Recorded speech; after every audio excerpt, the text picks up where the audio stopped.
তুমি কি খাচ্ছ বাবা বাবার কাছে? হ্যাঁ বাবা তো একেবারে ভালো করে একদম পেঁচিয়ে পেঁচিয়ে।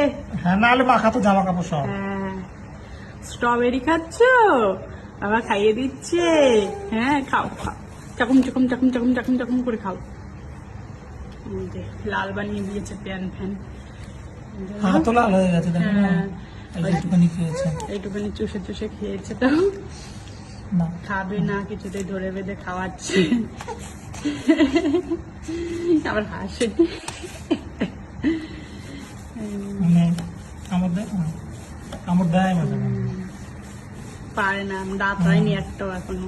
না, প্রথম আমার হাতেই দেবে না, একা একা খাবে। ও আমি ধরতে গেছি, দেবেই না কিছু হাতে আমার। তারপর ফেলে দিয়েছে, তারপরে আমি দেবে খা।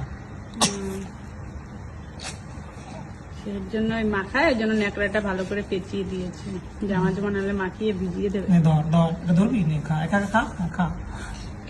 ও বাবা ফেলে দিচ্ছে, নিয়ে পেছন দিকে ফেলে দিচ্ছে। সামনের দিকে ফেললে তো আমরা দেখে নেবো, ওই জন্য পেছন দিকে ফেলে দিচ্ছে আর দিয়ে দিচ্ছে। বেশি দুষ্টু হয়ে গেছে, আবার আমার হাত নিজেকে বেশি চালাক মনে করে। এই দাঁড়া। গল্প শেষ। কামড় দে, কামড় দে। তো আর খাবে না। এম খাবে। এখন এম খাবো, এম এম, তাই তো বাবা? আচ্ছা ঠিক আছে, দিচ্ছি দিচ্ছি দিচ্ছি।